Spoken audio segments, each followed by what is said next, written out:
Hello guys, Squeezilla here, I hope you're all well. Well, today I found a tank that's good in realistic battle with the Japanese. It's a tank destroyer, surprise, surprise. The Japanese tank destroyers are actually pretty amazing. Out of all the Japanese ground vehicles, the tank destroyers are definitely the best to use. Simply because you don't have the turret traverse issues, you don't have they tend to be a bit faster in all honesty, and their armour is actually pretty decent, and the crew is pretty spaced out, so you can take a bit more punishment. Now, the armour on this is terrible, but the good thing is it's terrible, so most rounds over-penetrate you. The other good thing is you've got this honking great engine in front of you. Well, I say honking great, it's an inline 6 that produces 146 horsepower. It's a pretty terrible engine, but I mean, it's a decent chunk of iron that stops most rounds hitting you, especially 50 cals, things like that. And the good thing is 50 cals can bounce. 50 cals can bounce off of your armor. You are going to get penetrated at close range, but you're not always going to get penetrated. So you do have some survivability. Also, at long range, dispersion of AAA fire tends to be really dodgy and misses most of your crew members. Really good thing. So let's take the NATO out for a test drive quickly and show you what it does, and then I will show you a replay of it. So the NATO is a pretty good gun. It's a 75mm Type 5 cannon. It has got fantastic accuracy. Let's go for the KV2 down there. It's about 12, isn't it, I reckon? I'm trying to remember my ranging. So KV2 is gone. That was a really bad hit as well. Well, it was a good hit because I hit the ammo, but it was a bit low. Prefer to be a bit higher. T44 there is gone. Now, you're not going to be facing those kinds of tanks in this generally. You're going to be facing T34s. And even so, you're not going to be facing too many of them. You're going to face things like the KV1, a lot of the like Shermans, things like that, which you're going to destroy in pretty much one hit every time. This thing is a one-hit wonder. It's a glass cannon for sure, but with the crew spacing and the fact you've got 6 crew members, I almost said 8 then, well, I can't count today, means that you can take a lot of hits and still survive. So we'll go to the front of this T-34. T-34s have got some really good frontal armour. However, this thing has, at, usual distance, about 500 meters, 100 meters to 500 meters, 130mm of penetration. It's going to go through most things at its tier, which is 3.3 or 2.3, no, 3.3. So, you're going to pretty much go through everything. Even the mighty KV1s and KV2s are not going to be able to stop you. So let's fire a stupid shot here at the turret. Straight through the mantlet, gone. It gives you an idea of how good this gun is. It's also really accurate, and that's something that I love. Weapon accuracy is a big thing for me because I'm not that good at shooting, but you pretty much, it just feels natural. The progression of this gun, it just feels, you can just feel where the spots are and shoot and generally hit most times. So we got a bit of a ghost shot there that went straight through the tank and hit the back track. Don't know how that works. Anyway, let's go to the hangar and let's show you this replay.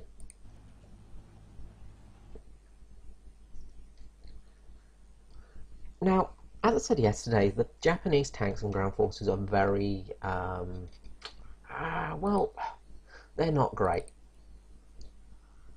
They really are not great. But tank destroyers, they're probably some of my favourite in game. Because the guns are just really, really good, and the ammunition is fantastic, especially on the Type 5. The Type 5 77mm. I'm pretty sure it's not 70. I'm probably saying the wrong gun. But this gun here, it's like the top gun, basically. And it's one of the most accurate guns I've played with for a while. It's really nice. It feels like a British tank, a British gun, basically, in its accuracy. But it has the advantage of having, you know, explosive rounds instead of a solid shot. So it's slow, for sure. This thing is not a speed demon. It's not a speedy tank for sure. It's a bit derpy looking. It reminds me a bit of the 88mm flak. Much smaller, of course, and nowhere near as stupid as that thing. But it does remind me of that a bit. It looks like a truck that's had tracks fitted to it. There's an afterthought, some armour slapped on it, and then a big fuck-off gun placed on it. Now this gun is actually the same gun you'll get in the Tier 3 tank. I can't remember the name of it, but once we finish this game I'll show you. So this is the same gun you get at Tier 3 basically. This is your Tier 3 gun. And boy, that tank is going to be something else with this gun. The turret speed on the next tank up in the line, not the Walker Bulldog, of course, in the light tank line, the medium tank, has got better speed, and it actually has a turret that is not a 1-to-1 gear ratio like most of the other tanks. So you're gonna do better. I really feel like that tank's going to be something to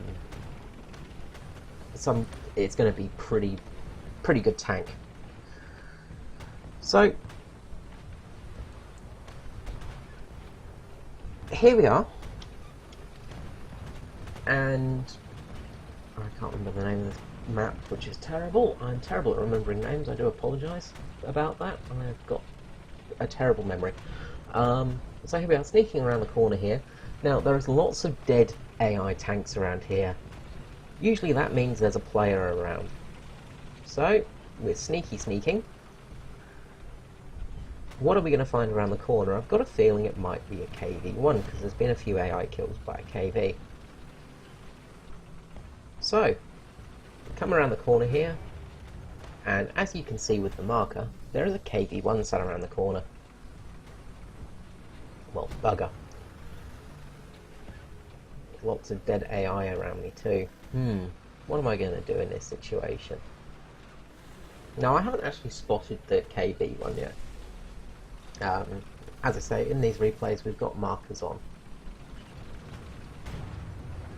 There we go, I see him now. He probably sees me too. So I'm going to sit here and wait for him to come around the corner. Not a great shot because it's the front of his turret. Blam. Killed a KV-1 front on in one shot. That's pretty special. The KV-1 is not huge on, armour. It's not the best armoured vehicle in the game, but the KV-1's a pretty beastly vehicle, and usually it's very hard to one-shot from the front, if you don't get an ammo rack or anything like that. In this case, I didn't get an ammo rack, I just blew the fuck out of it. Blew the crew away. As I said, the explosive filler in these shells is ridiculous.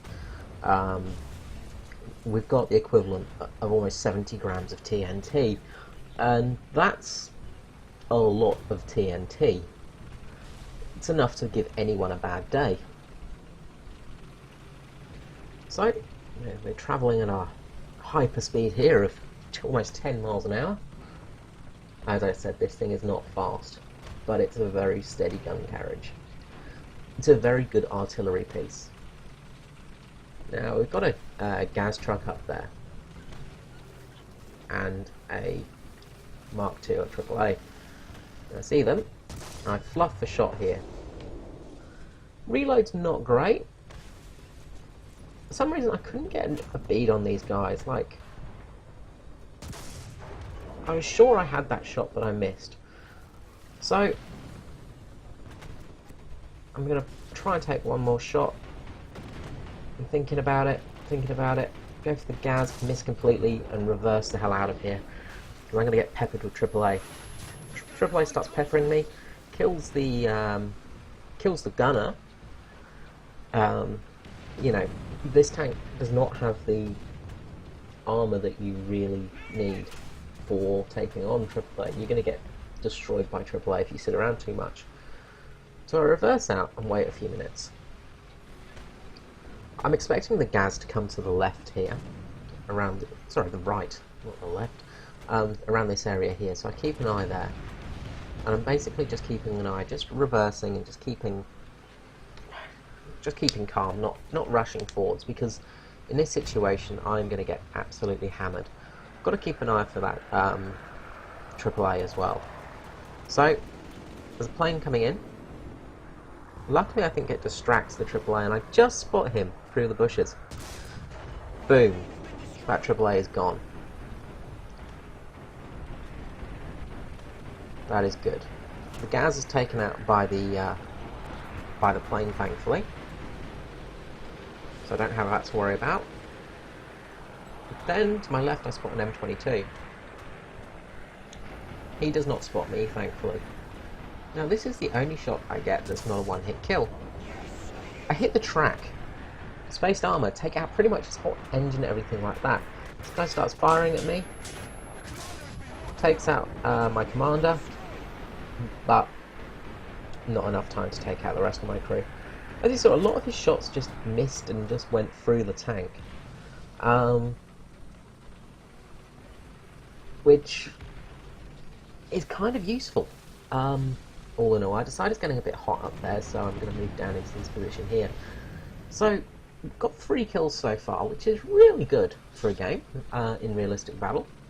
I'm sort of sneaking around the objective here. I'm not going in the main area. There's an M15 up there, so let's get the aim.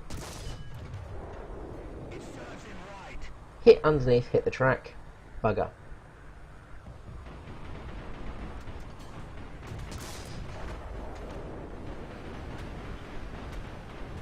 Pull back a bit, just because, as I say, AAA is very dangerous to this vehicle. I sort of spot something there and I'm like, what is that? And it's just the bottom half of a tank, thankfully. I sort of had a moment of panic. So, reposition. Keeping an eye out on this hill line here. It's a little bit spawn campy, but I'm keeping my distance on them. You know, I'm just trying to keep the enemy from advancing. Spawn camping's been a real issue of late in the game. It's very frustrating. It's almost killing the game, especially at low tiers. There's been a lot of issue with the spawn camps. I had a try of it the other day in the Stuart, and basically you can just drive around the whole map, get to the back of the spawn camp and get 5-6 kills on the Japanese tanks with no problem. Keeping an eye out for planes, because this thing is an open target for planes. So you've really got to keep an eye out. But I'm also keeping an eye out on that ridgeline there. Got a couple of friends advancing, a Panzer and a T-34. Still keeping an eye out on everything. So basically working a support role here, which you should do in a tank destroyer and an artillery piece. You shouldn't be at the front of the battle, you should be more towards the back, keeping a support line. Basically, when a tank appears, you want them to be looking at the other tanks, not at you, because you're an easy kill. Just checking out A over there, it's A-OK. Then we get a AAA coming up, the Mark II, Crusader. Pretty good little AAA.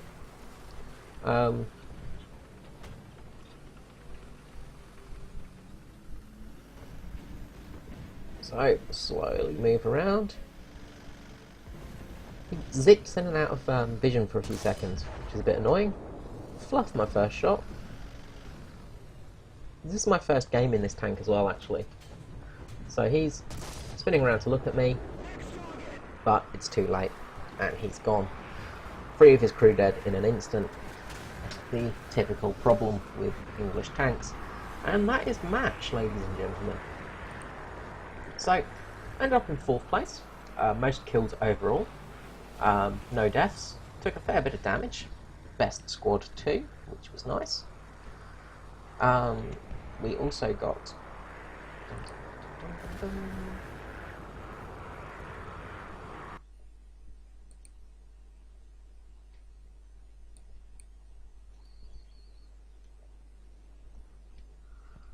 We got a win out of it, and we got quite a lot of experience too.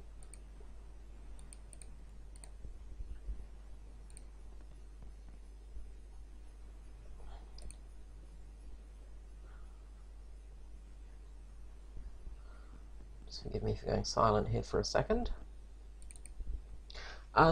So, as I said, the NATO is fantastic. I've also got the Sokai now, and I've not yet used it in battle, but as I said, it's not going to be a great AAA. The fire ratio is just a bit too short on it. If you get something close, you're going to have a good go. So the Chateau, with the same 75 Type 5 cannon, I think I said 77 before, I'm sorry about that. I reckon that tank is going to be a good tank, and as I said, I think that realistically,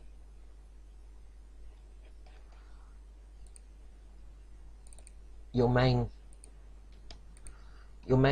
Japanese tanks are going to start getting good at around rank 3 to rank 3, 4 and 5. I think that's where they're going to come into their own. Now I'm just pulling up a screenshot here, just to show the medals I got for that battle. While we do that, we'll just take the Chateau for a test drive.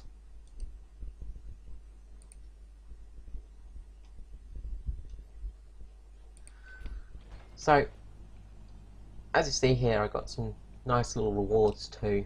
Shadow Streak of 2, Shadow Streak, sorry, Best Squad, Heavy Medal, Destroy Most Ground, Bulletproof, didn't lose any vehicles in the whole match, and I got 4 tank rescuers. So, all in all, a good little game. So, the Chateau, as you see, it's got a much better turret traverse speed, which really helps out. And I think that's going to be the difference maker. I did show this in the last video, but now I know the gun, I know what it's capable of. So this thing is basically it is the same gun that's in that tank destroyer, but it's in a much better housing. Much faster, much more manoeuvrable vehicle, plus you have rotation turret. This thing is going to be a weapon, although it is a much higher BR, so that might be the killer of it. It's that balance issue. Because it is a 4.3, you're going to be facing a lot higher tanks. Let's go to the Russian tanks, for example. So, for instance, we had that KV-1 in that last game. Let's say, I didn't see which one it was. Probably the KV-1 L11.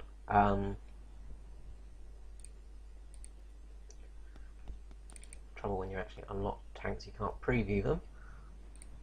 And as I said, we went through the front armour here, slight angle, so around about 80 to 90 millimeters of penetration with no trouble at all. However, once we start getting up to the, what was it, 4.3, wasn't it? So 4.3s, we'll start having the KV-1S's.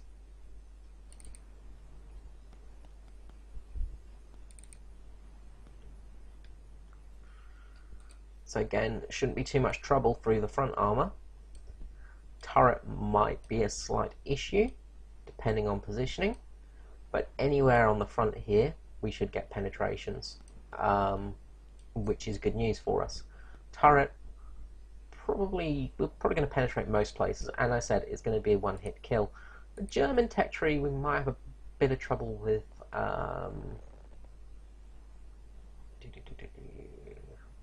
are we? We might start facing sort of the higher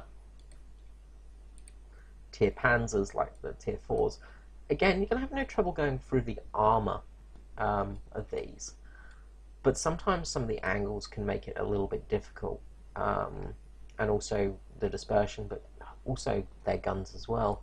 I think once you get past rank 2 basically and start getting into your rank 3 vehicles, you're going to start getting a much better game in the Japanese tanks. And as I say, you've got the Walker Bulldog here, which is going to do fantastic work. The M24 is the Walker Bulldog, isn't it? I am saying the right thing, aren't I? Sorry, I'm... Yeah, that's good. I'm not going completely mad. But yeah, you're going to have a lot better games, I think, once you get those sort of vehicles in there. Of course, once you unlock the M24 as well, you're going to be keeping pretty much the same BR with these tanks. You're not going to go up a level until you get to the Chaito. Chai-Ri, again, you've got that Type 575 cannon. You've also got a 37mm cannon as well in the front, which might be quite useful for backup shots or shots on smaller targets. The 37mm has got that arm-piercing high explosive, which should be pretty good for lightly armoured vehicles. The big thing about the 75mm on the Chai-Ri, though, is it's the autoloader, of course, which I forgot. So that's going to be something very different. I'm looking forward to trying it out, basically. So you've got the 37, which I'd suggest leaving as a reserve for when you're reloading your autoloader. It's going to be an interesting tank to play with, for sure. And being that it is the Type 5, again, you've got some serious damage potential here. And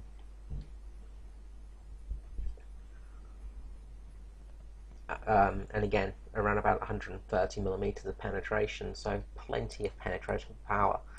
Although it is a tier 5, so you are going to start getting a bit more trouble in that area. You also have the Sherman HVSS, which we all know. We've seen that one many times. The English have it. The Americans have it. You know, it's a good tank. It's, you know, solid shots, but you're going to do a fair amount of damage with it. It's a good little tank for tiger hunting, things like that. Okay guys, I hope you enjoyed the video, and I will see you again soon. Have fun, stay safe, and have a Merry Christmas. This is Screezilla out.